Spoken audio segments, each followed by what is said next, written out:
Hey everybody, I've been super busy this week, so I thought instead of trying to rig a good video together this week, I would just do a kind of an update of how the channel is changing, growing, my thoughts on what's gone on so far. Figured that way I don't have to try and force you to watch something without a lot of action. So I guess this doesn't have a lot of action either, but we're gonna do it. So first of all, you've probably noticed the first couple videos or first half of my videos were all cool MR2 stuff. I still got the parts car sitting here. I want it out of my garage. But then I transitioned pretty drastically to machining. The reason behind that is I've been trying to start a business. It's called Rival Machining. Got a website, rivalmachining.com. Go check it out. There's not a lot there, I'll be honest though. Just getting started. My idea with it is that I can make parts kind of like a job shop, machine shop, that fit my machine's envelope, use that money to reinvest in the business, grow a little bit, and then start using that money to invest in my MR2 to make cooler videos for you, cooler autocross videos, cooler MR2 mod videos, and also with those machines start prototyping MR2 parts. So those could include like a 2GR fuel line that has the return line built in. Right now mine is deadheaded. So the return line runs through the regulator, which I'm not a huge fan of. Stuff like that, stuff like the intake manifold. I have a cheap, or not intake manifold, intake, cold air intake. Mine's got just a cheap Camry eBay one that I had to slice up so to make it work, and the little sensor on it doesn't even fit right, and all that stuff. So try and make the swap easier, more affordable, and probably perform a little bit better all at the same time. That's kind of my goals there. With that, all the machining videos and everything, I want to tell you that I'll probably be changing the name of the channel to Rival Machining pretty quick here. So don't leave. We're still going to have MR2 content. Probably next week here, I keep saying that, probably in 3 videos now. Next week, I'm gonna try and get this MR2 parts car out of my garage. So lots of cool MR2 stuff coming up, as well as machining. I'm still learning as I go, so I'll probably be making some more machining videos. If customers are willing to let me record what their project is, I might throw a couple videos of just job shop jobs that I'm doing. I'm actually really excited. I got my first job.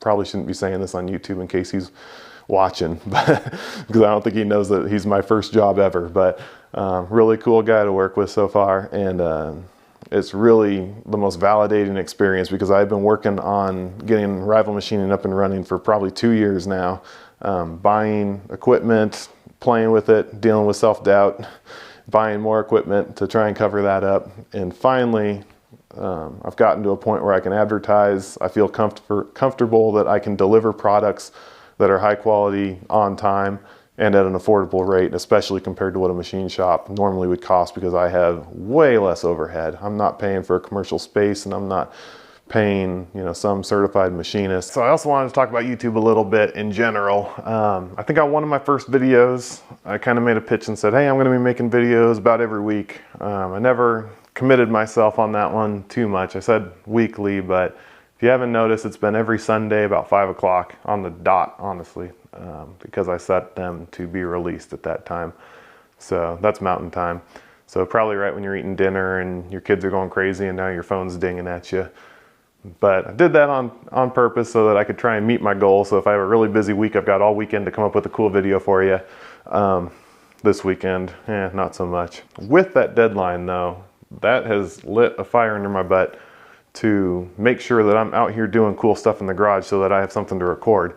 And I didn't really anticipate that with YouTube. I thought it would be more of just, you know, well, while I'm out here, I might as well record some stuff and throw it up there. And so all the encouragement and all the cool responses I've gotten from people and people subscribing that I don't even know, and all that has kind of driven me to make sure that I keep those deadlines every week. Because otherwise I feel like I'm letting all of you down, you know. You're probably by about Monday or Tuesday, you're gonna be like, I didn't see anything from Dallas this week, what the heck?